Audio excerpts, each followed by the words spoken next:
Okay, so it's like 3:30 in the morning. This is all the makeup you're getting. Just a little something on the lids and some gloss, okay? Just no. That said, happy Halloween, everyone. Ooh, spooky ooky.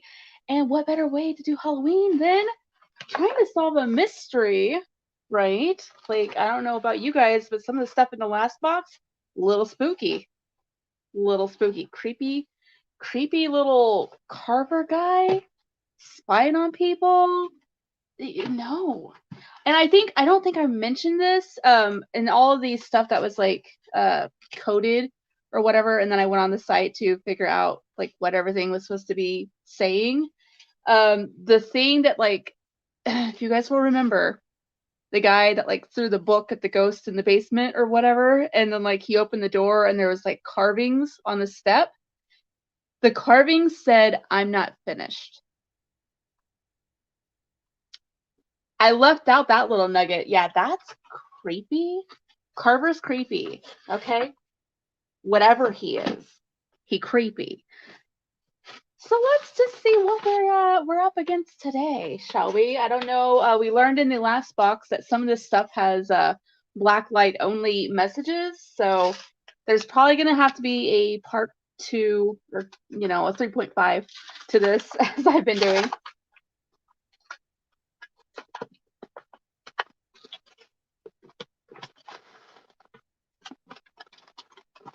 Oh my gosh. Okay. So let's see. Who knows what all we have in here this time, y'all? Who knows? Oh, okay. We've got like some kind of chunk of charcoal here. And a cut of a tree with some crazy looking alien symbols. That's cool. That's not going to be creepy at all, is it?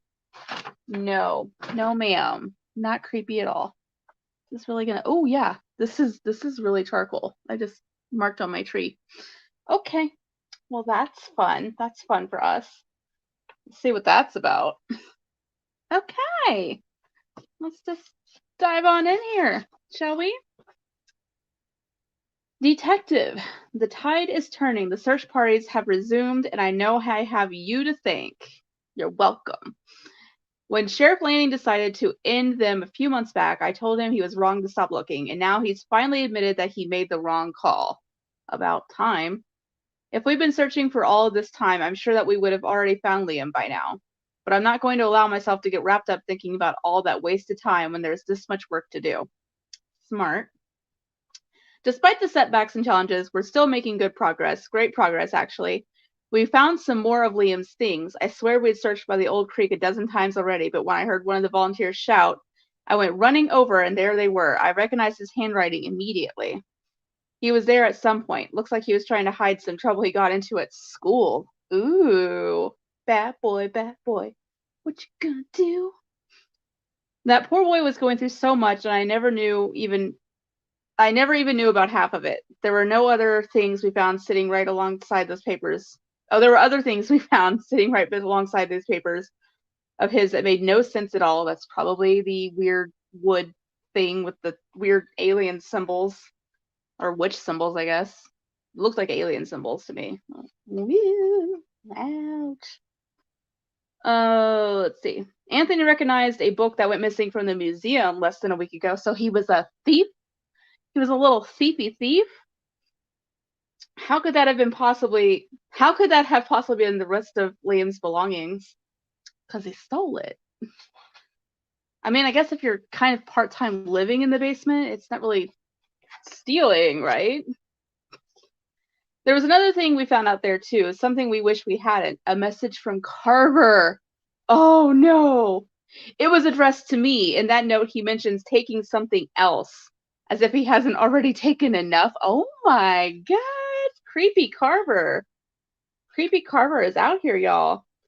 There's no denying it's been taxing, not just for me either. For a lot of the folks here in Burkittsville, this isn't their first search party. Not by a long shot. Yeah, I know. Most people refuse to set foot into the forest, and the ones who are willing to head inside usually end up turning their own paranoia into a self-fulfilling prophecy. Take a look at the search party reports and you'll see what I mean. Ooh. So we're going to see some creepy stuff in the woods. Yeah. People let their eyes play tricks on them out there. Ooh, some witch sightings perhaps? The blame for that doesn't rest entirely on them. The geography of this place is admittedly pretty confusing. Hud always used to say the forest had a mind of its own, and I'm only now starting to really understand what he meant. It'd be foolish to expect the woods to stay the same over time, but you'd think by now we'd have at least a few sections committed to memory. No, somehow it always feels like you're walking into the unknown. Tank has been a huge help, though. Even when we think we've reached the dead end, that dog is urging us forward toward my son and the man who took him away from me. What Carver wrote to me makes my blood boil every time I so much as think about it.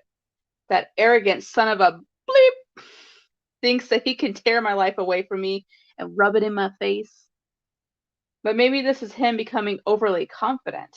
From what I understand, criminals tend to do that just before they get caught, which is so true. Every serial killer mocks the police and then bam, caught. Watch Bailey Sarian. She'll tell you all about it. Maybe if we find out exactly what he's planning on doing next, we can set some sort of trap for him. Oh, we're going to trap Carver. Or at least prevent whatever it is that he's going to try to do. Okay. If you're able to find out what it is that Carver wants, let me know using the tip line. He's still out there. I can feel it. Okay, so we're trying to figure out what the heck Carver is up to. Creepy Carver. We're going to catch him. Oh, man. Creepy Carver's freaking really creepy, though. I don't know what he's supposed to be.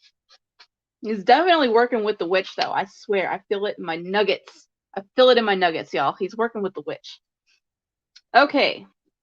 Burkittsville Sheriff's Department Deputy Dwight Weathers.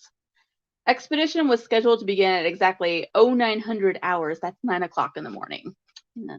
Just military time. It's confusing for me. I'm just going to let you guys know what it is, okay? Beginning near the History Museum, where Liam Kent's possessions were discovered, and branching out into the Black Hills Forest, which borders the back end of the building. In total, 32 civilian volunteers arrived before they split off into groups. I led a group of 11 individuals into the Black Hills Forest. My group headed due north and stuck to that direction for the entirety of the day. I ordered the volunteers to arrange themselves in a single row, leaving 6 feet gaps between each individual for optimal coverage of the forest floor. And I urged each person to proceed with a clear head and their full attention. Less than 20 minutes into the search, several volunteers began to ask questions about the Blair Witch. In accordance with Sheriff Lanning's orders, I forbade discussion of such incendiary topics. We covered ground efficiently, discovering nothing but naturally occurring debris. At one point, one civilian insisted there was smoke visible in the distance, although I saw nothing of the sort when they attempted to point the smoke out to me. Interesting. Throughout this process, several volunteers sustained minor injuries, including one twisted ankle and several small scratches from nearby thorn bushes. By 10:30, several of my assignees requested to return to town, citing fatigue. Though I believe they were afraid to continue much deeper into the forest. At this point, we had reached a dense area where not much sunlight penetrated the canopy of trees above us, and the temperature dropped by at least 10 degrees to an uncomfortable chill. My efforts to dissuade the volunteers from leaving proved fruitless, and 5 members of my team ventured back, intending to use the markers we had been leaving throughout the forest as guides. The remaining 7 of us soldiered on. I allowed my volunteers to break for lunch in a small hollow at 1200 hours. That's noon. At this point, I could sense morale was especially low, and while I blamed the general lack of wilderness preparation, 2 of my volunteers wore dress shoes. Why would you wear dress shoes when you're going on a manhunt in a forest? People are dumb. I'm just saying. I nevertheless did my level best to offer comfort. Did you give them socks? What'd you do? It was during this break at around 12:15 that my group heard the sound of a woman screaming. Ooh. It was difficult to determine the precise direction from which the scream had come, as the sound echoed through the clearing and seemed to emanate from all directions simultaneously. It was the witch. At the time, I attempted to radio my fellow officers to better triangulate the sound, but my device malfunctioned at that moment and would emit only a crackling static. Creepy. I directed my 6 volunteers to remain in the hollow while I attempted to track down the source of the scream, leaving markers to trace the path I took through the forest. Throughout this time, my radio continued to malfunction. Oh, that's never a good sign. After nearly 30 minutes of searching, I came to the conclusion that the best course of action would be to regroup and to pursue the noise only once I had adequate technology and backup. When I attempted to return, I failed to locate any of the trail markers that I had left behind me. Oh no. I was later debriefed that a member of Officer Howard's volunteer team sustained a severe compound fracture amongst other injuries. I assume that this noise must have been carried to the clearing.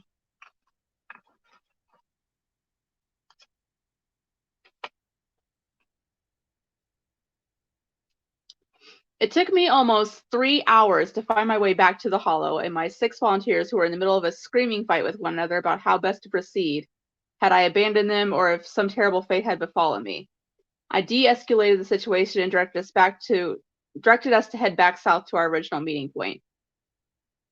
The trail markers we had used to mark our northern journey appeared to be untouched. However, minutes into our trek south, at precisely 15:58, that's 3:58, we began to discover symbols carved into the trunks of the trees we had marked.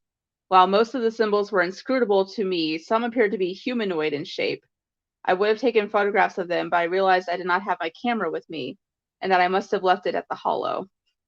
At this point, I lost control of my team. I attempted to regain control of the situation and instill an air of calm, but this effort was destroyed by one volunteer who began frantically claiming she saw someone watching us through the trees.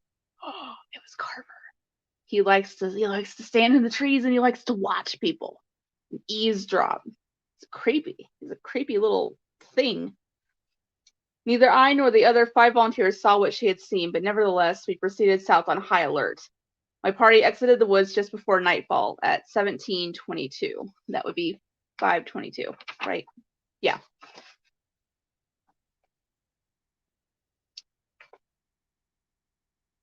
Okay, Officer Michelle Howard.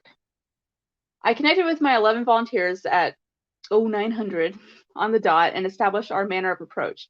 Should anyone come across any personal effect or sign of human activity in the forest, they were to immediately notify me. Several members of my group expressed concern with venturing into the Black Hills Forest, and I did my best to calm their nerves despite being slightly on edge myself. Deputy Weathers was already on site and did little to ease the tension.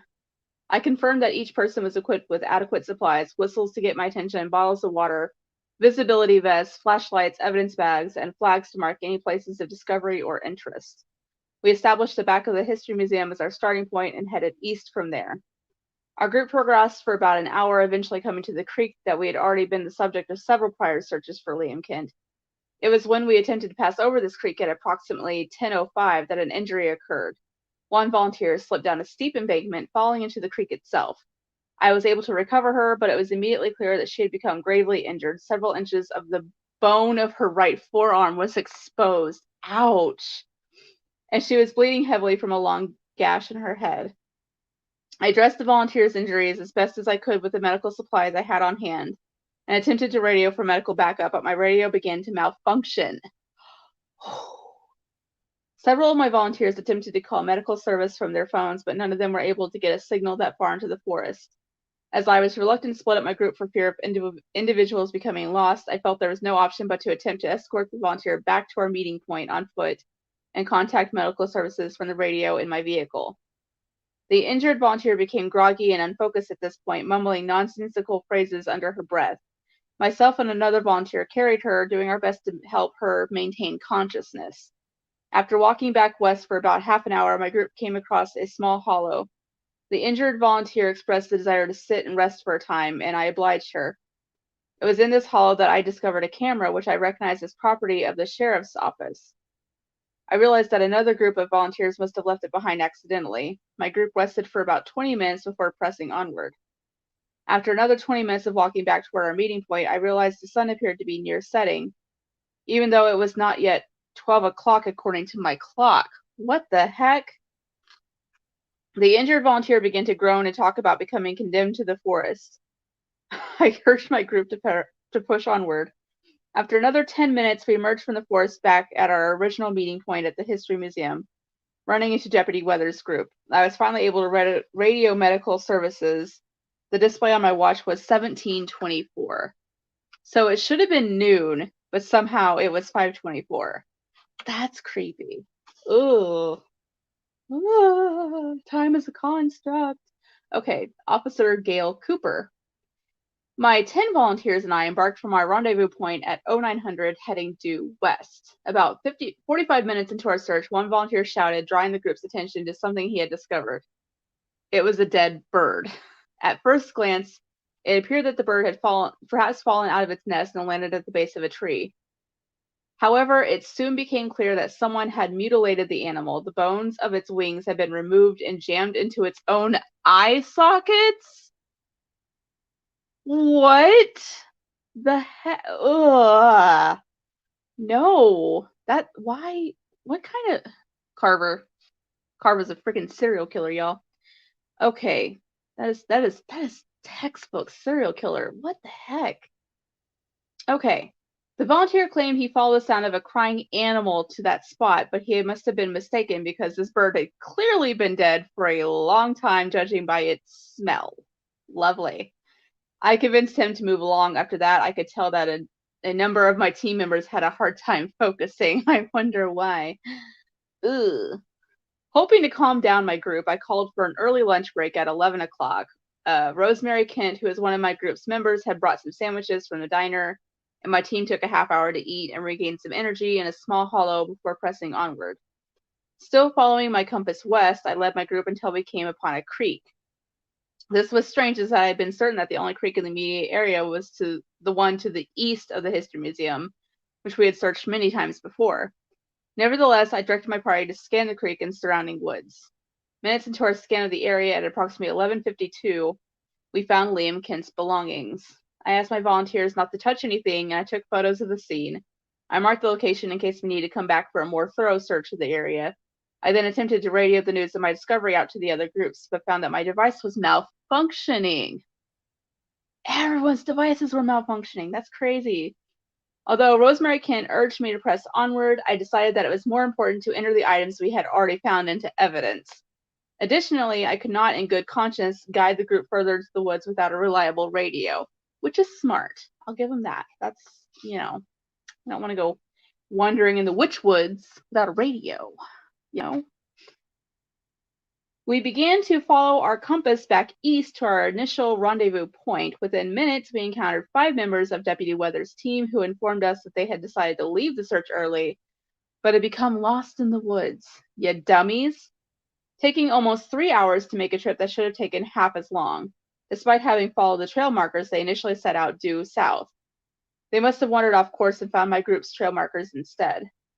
We walked east for another hour until we reached the rendezvous point. Despite the fact that we had spent at least 4 hours in the forest, the sun appeared to not have barely left its position at all. I checked my watch and discovered that it was 9:55 and that less than an hour appeared to have passed since we embarked. Once we process Liam's things, I highly recommend that we get them released to the mother of the missing boy as soon as possible. I think it would mean a lot to her. That is insane.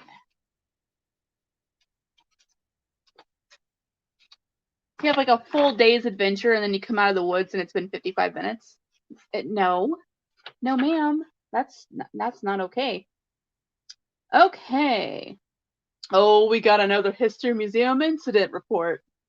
Here we go, y'all. Let's see if he threw another book at a ghosty. Reported by Anthony Rapinoe. Incident description. I know this incident has already been deemed unworthy of report, but I need it on the record. Over the past several days, I've been finding the museum's one copy of Witches and Other Warnings where it shouldn't be. At first, it was on the floor near its shelf where it easily could have fallen if not shelved correctly.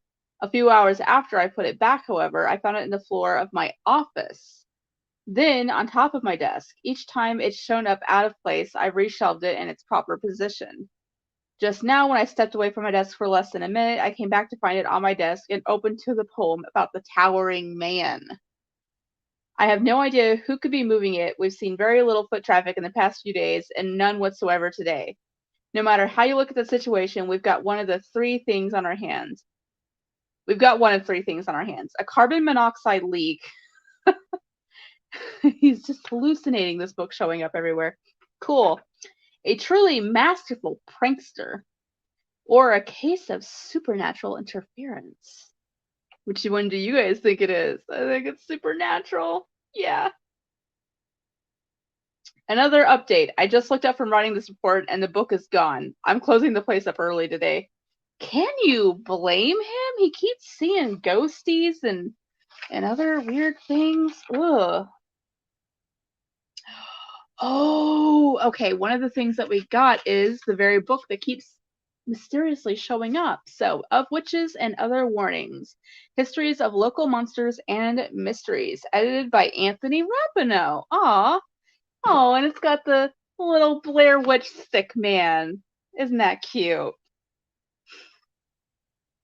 Okay.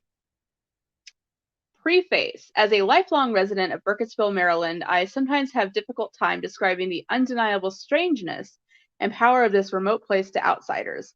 There have been many people, both locals and tourists, who call those who believe there to be a kernel of truth in the region's legends crazy or paranoid. However, I contest that it is not uncommon for places with grim and storied histories to take on a certain life of their own.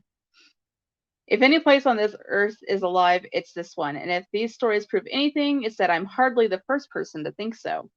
In the following pages, I have compiled a number of tales and poems that have been passed down throughout the years, all centering around the strange creatures that have been sighted in the area surrounding Burkittsville, formerly Blair, and in the nearby Black Hills Forest. I have included a short introduction to each of these tales, contextualizing the material. I have also taken the liberty of modernizing some of the language utilized in older accounts for the benefit of the contemporary reader. Without further ado, I present to you a series of tales that will hopefully open your eyes to the unseen. And the very first thing is the Towering Man. That's the one, if you'll remember, that keeps popping open, that it came open to this. Okay, so the story of the Towering Man stretches back to at least the 1940s. That's when the serial killer was happening, remember? Let's keep that in mind. That might have something to do with this. And perhaps even beyond that, and has appeared in several formats. Tales of the Towering Man commonly describe a ghastly figure lurking in the Black Hills Forest. This figure is tall despite being hunched over and possesses long limbs. Occasionally, he is described as having a beard that is either full of broken twigs or made of twigs, and having skin made of tree bark. Many tales describe him as the ghost of an executed child killer. It's the ghost of the serial killer that the Blair Witch made him kill everyone. Maybe. Just saying. Just throwing it out there. Just putting it on the table. Okay? This particular tale of the Towering Man was a rhyme that gained traction with local school children from the late 50s and continued to circulate into the early 80s, and was recollected to me by lifelong Burkittsville resident Harriet Gillard. Oh, this is going to be creepy, isn't it? Okay. Beware, beware the Towering Man, for lure and catch and kill he can. He lurks so deep within the wood, you'll have no worries if you're good. But if you venture far from home, if deep into the woods you roam, you'll see what seems a moving tree coming toward you. That is he. On children naughty, glum, or mean, in their demeanor he is keen. He draws them in with clever tricks and snaps their necks like brittle sticks. Best keep your eyes upon the path, unless you want to taste his wrath. For stuffing children in a sack, the man was stretched upon the rack. His final words he yelled so loud, I hope my deeds have made her proud. His mistress is that old Blair Witch, who turned his heart as black as pitch, tore off his skin, wrapped him in bark, and gave him powers of the dark. The Towering Man you cannot fight. Your only hope? Stay in the light. Oh, creepy.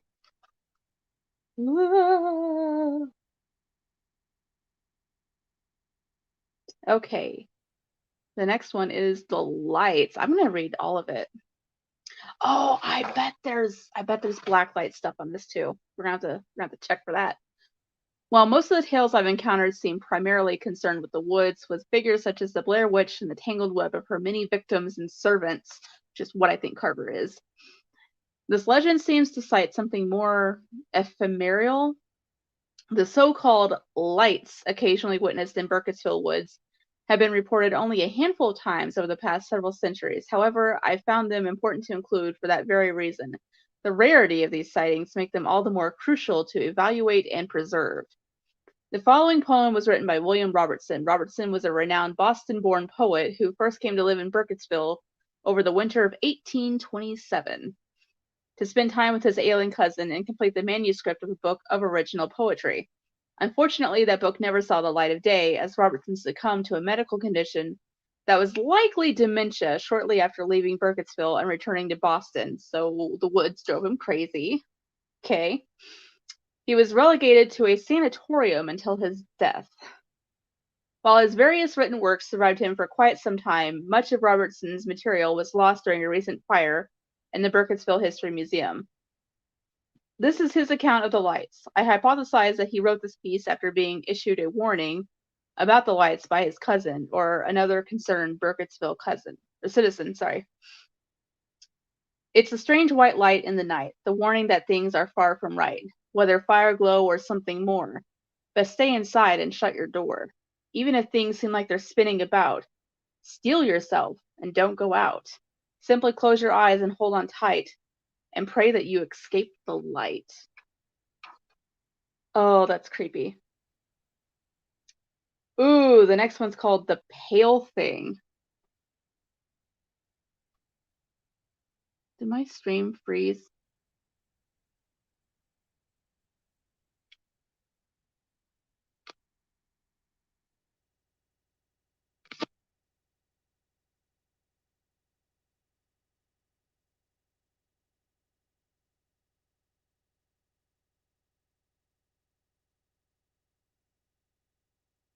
Okay.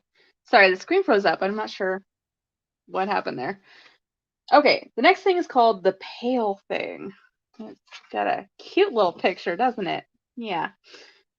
I now come to one of Burkittsville's most enigmatic figures. It is known by many names, although perhaps the most common of these is the Pale Thing.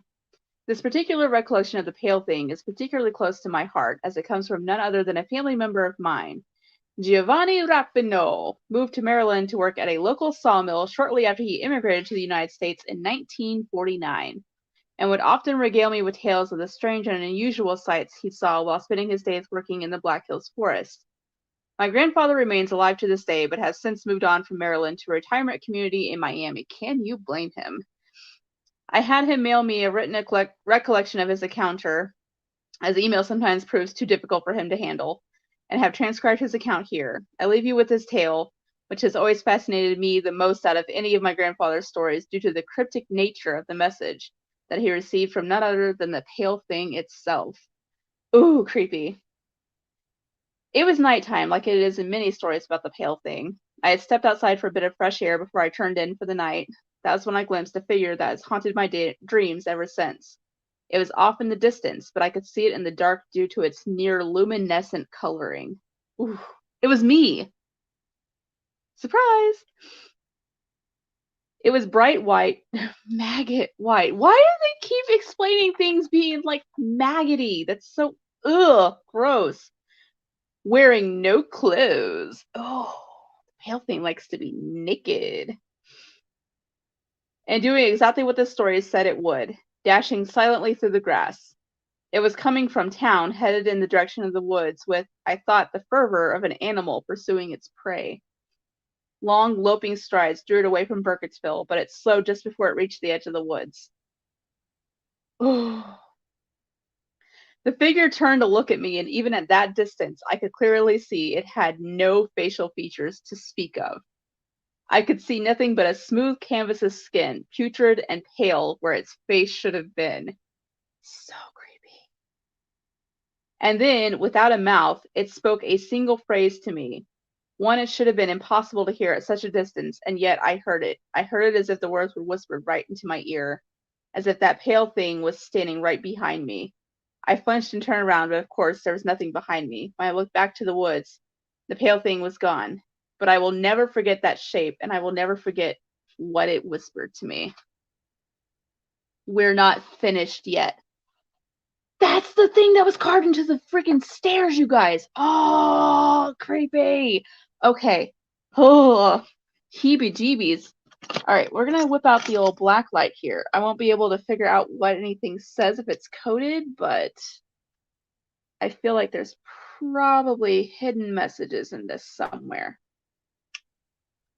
Just feel it. I feel it in my nuggets. Although so far there's not a single thing. Okay. I could be wrong. I could be wrong. Ooh. Okay. Nope. I'm finding there's like, I don't know if you guys can see it. See, there's something. Yeah. It's like blocks and it says WSYL and then I can't really make out what that says. Okay, so there's definitely some kind of secret code going on.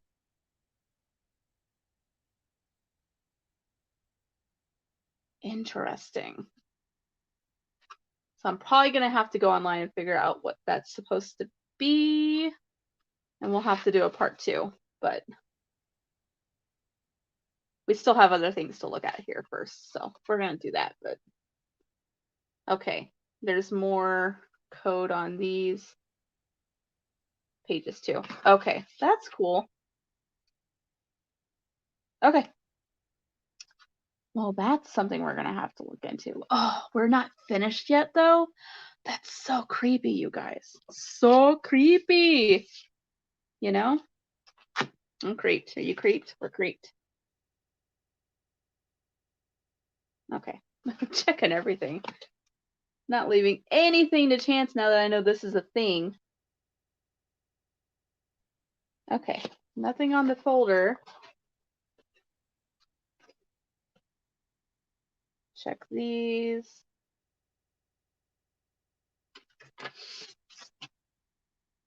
Anything on here? No. Okay. Okay. I don't guess there's anything on the folder. Interesting. Oh, there's a note from Carver to Rosemary Kent in here. Okay. Creepy. Rosemary, I know you've been dying to find me. I can feel you begging in your sleep. I watch you cry like a pathetic child when you think there's nobody around. You keep trying to find me. It's delicious to watch you stumble around the woods. Oh my God. You don't know it yet, but you're going to die oh so terribly, terribly alone. I will take what she asked for, and you cannot stop me. We're not finished yet. Carver. Oh, that phrase is going to not be okay. So he's definitely working with the witch then. I will take what she asks for, and you cannot stop me. Totally an agent of the witch. Called it. Freaking called it. I'm just saying. And there's like a nice little coded message here. So I'm going to have to, once again, go online and see what that is. And that's probably going to be telling us exactly what it is he's looking for. Knowing how this stuff seems to work. But okay, so we've got some disciplinary stuff here. Disciplinary action notice, South Woodland Academy. Student's name, Liam Kent. Teacher, Megan Prince. Okay, for violence. Oh, we think we read about this in his diary, didn't we? Liam was caught attacking another student on school grounds about an hour after classes had ended for the day. Liam was straddling the other boy and clawing at his face. Liam's brother, who Liam was about to walk home from school, was present for the altercation and was begging his older brother to stop. Liam kept shouting, "Shut up, skunk." Fight was broken up by a faculty member. No reason for the altercation was given by either of the boys. Present action, held conference with student, recommendations, student placed on probation. Okay, that's that. Wasn't it like something to do with his dad or something? I'm gonna have to go back and look at that, but I think I remember that. Oh, this is creepy. Okay, so if you'll remember, his dad had found this white stump that was, the bark was white like maggots. Again, everything's white like maggots in this thing. Gross. This is a drawing of a very white stump with a hole, which I'm assuming is where they're hiding all the notes and stuff, and a hand coming out from under the ground. Isn't that charming? And then these little brackets over here, which looks like the hidden message brackets that were in that one book. So that's probably going to have something to do with that, but it's not looking like there's a key to solving that. Let me see if there's any blacklight stuff on that, though. No. No, it's just a really creepy drawing. That's cute. Okay. I don't know if anyone's ever going to find this. If they do, I guess it might be on my body, but bodies go unrecovered in these woods all the time. My name's Leon. Please tell my mom and brother that I'm sorry. I thought that I was going to bring us all back together, but I was wrong. He said he'd bring me to my dad, but all we've done for what feels like days is walk deeper into the forest. There aren't any birds or deer. There's only Carver. I can't remember the last time I ate, but I don't feel hungry. Empty, but not hungry.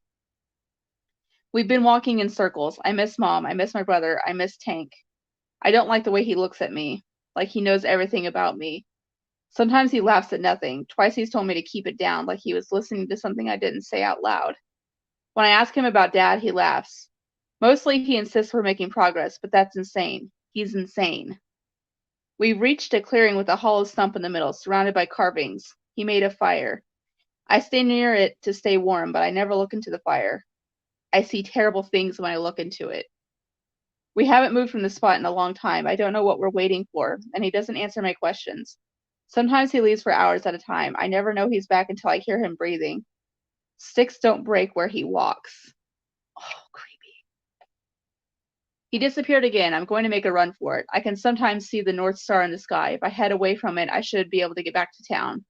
It's so dark and so cold, and I'm so tired. I don't know how long I've been out here, but I can't sleep. I'm too scared. It's always so silent until I try to sleep. Then the noises come, screeching and laughing and crying and growling. Just have to keep moving. I could swear that I've been going south for days without veering off course once, but I ended up back at the hollow just the same. He was waiting for me there. He looked up in the fire and laughed at me. I tried to run again. He said stop, and I stopped. I didn't want to, but my body just listened. He finally told me what he wants. I guess he told me before I ever followed him into here. I just didn't listen. I want to throw up, but there's nothing in my stomach. Gotta be careful what I leave lying around. I'm using everything Dad taught me. I wish that I had my light with me, but I'm glad I had plenty of pens in my pocket when I left, including a special one. Which probably means there's gonna be secrets. Oh, yes. Okay.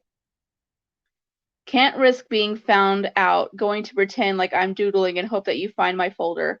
I'll make one last break for it and throw this as far into the woods as I can. 6 will show what he wants if you want to line it all up. If anyone finds this, Carver wants me to do something horrible, and I don't know if I can resist. Please stop us. Okay. 6 will show us what he wants. So whatever the secret code is, it's going to be something to do with 6. Okay, there's something along here. I want to go home. I want to go home. I want to go home. I want to go home. He just wrote, I want to go home, like all around the border. Bless his heart. So that's creepy. Okay, so he already told me what he wants. I just didn't listen. He wants him to do something horrible, and he doesn't know if he can resist. Okay, I'm just thinking out loud here. I'm thinking out loud. 6 will show what he wants if you want to line it all up. Interesting. Okay, so let's go back.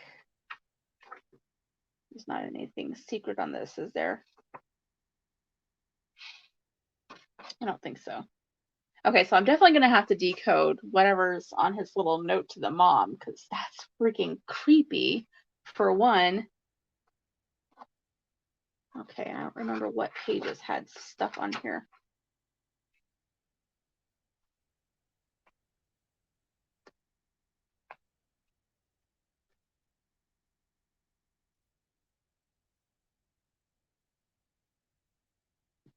Okay, so he said 6.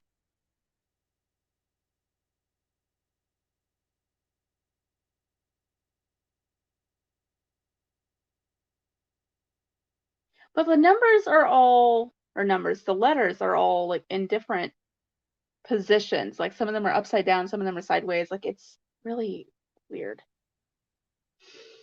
Ah, you guys. Okay, so I'm going to have to go online and recheck what all that means. But let me go back to that.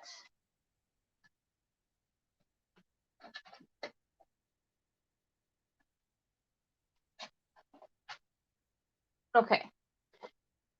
The messages back and forth between him and Carver, because he said Carver already told him what he wanted and he just didn't listen.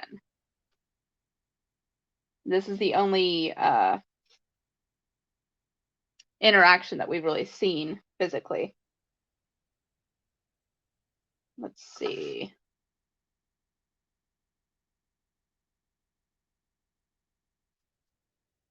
Not a witch, not a human, not a friend, not a foe.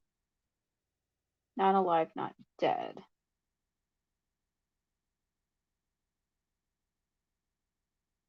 Let's see. You're not the Blair Witch. No, although I hear her sometimes. I feel the compulsion she seeds into my heart. Can't use. So she compels him to do things.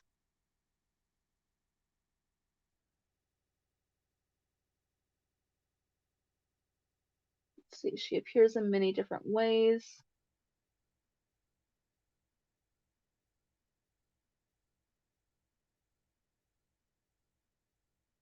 He gave him the gift of his dad's notes.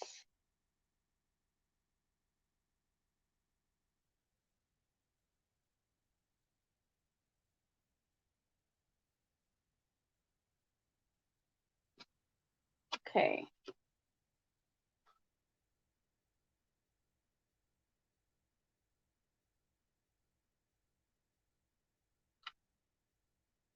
I don't know, you guys. I don't know.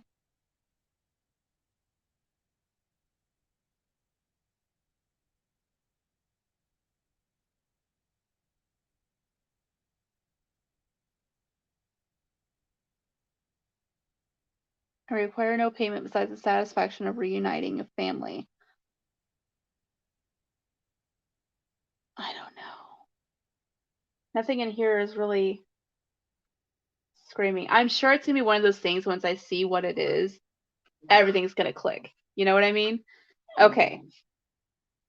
You agree, Bug? All right. Well, I'm going to do some Google sleuthing and figure out what all these special codes are. And I'll do a follow-up video and let you guys know what it is Carver wants from everyone. But it sounds super sinister and creepy and bleh. So that'll be fun. Stay tuned for 3.5, probably later today. Okay? In the meantime, happy Halloween. I hope everyone has fun. If you can do anything, we didn't really do anything here in my area. Like COVID, right? COVID Halloween. Eat lots of candy. That's all I can say. Eat a lot of candy. Okay? Happy Halloween, everyone. Bye.